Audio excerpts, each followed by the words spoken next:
Berikut adalah di antara kiat-kiat khusyuk dalam menjalankan sholat. Pertama, mempersiapkan kondisi batin. 1. Menghadirkan hati dalam sholat sejak mulai hingga akhir sholat.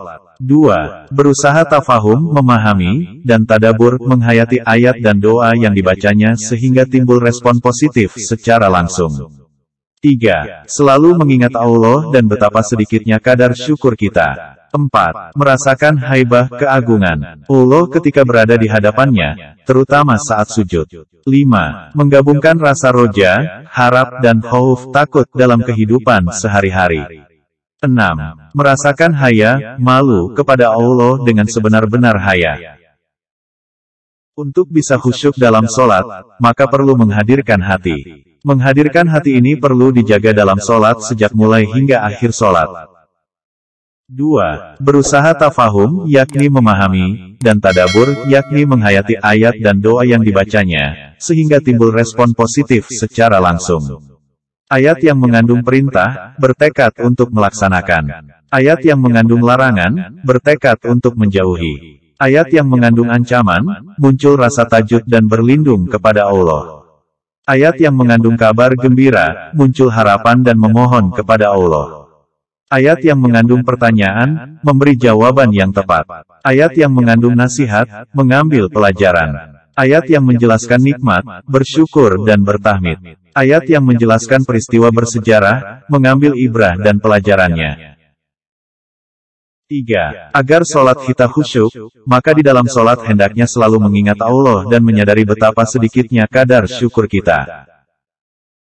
4. Merasakan haibah yakni keagungan Allah ketika berada di hadapannya, terutama saat sujud. Rasulullah bersabda, yang artinya, dari Abu Hurairah bahwa Rasulullah Shallallahu Alaihi Wasallam bersabda, sedekat-dekat seorang hamba dengan Tuhannya adalah ketika ia bersujud, maka perbanyaklah doa. Hadis riwayat Muslim. 5. Agar kita bisa khusyuk dalam sholat, maka hendaknya menggabungkan rasa raja, yakni harapan, dan khauf, yakni takut, dalam kehidupan sehari-hari. 6. Merasakan haya, alias malu, kepada Allah dengan sebenar-benar haya. Rasulullah bersabda, yang artinya, rasa malu tidak akan mendatangkan selain kebaikan. Mutafakun alaih. Dan para ulama berkata, hakikat haya, alias malu adalah satu akhlak yang bangkit untuk meninggalkan tindakan yang buruk dan mencegah munculnya taksyir alias penyia-nyiaan hak orang lain dan hak Allah. Di samping persiapan batin, juga diperlukan persiapan lahir dalam rangka menghadirkan kekhusyuan dalam sholat. Berikut ini adalah persiapan-persiapan lahir yang harus dilakukan. 1. Menjauhi yang haram dan maksiat, lalu banyak bertaubah kepada Allah. 2. Memperhatikan dan menunggu waktu-waktu sholat. Rasulullah Shallallahu Alaihi Wasallam bersabda, yang artinya, seorang hamba senantiasa dalam keadaan sholat selama ia berada di dalam masjid menunggu waktu sholat selama tidak batal. Hadis riwayat Imam Bukhari Muslim.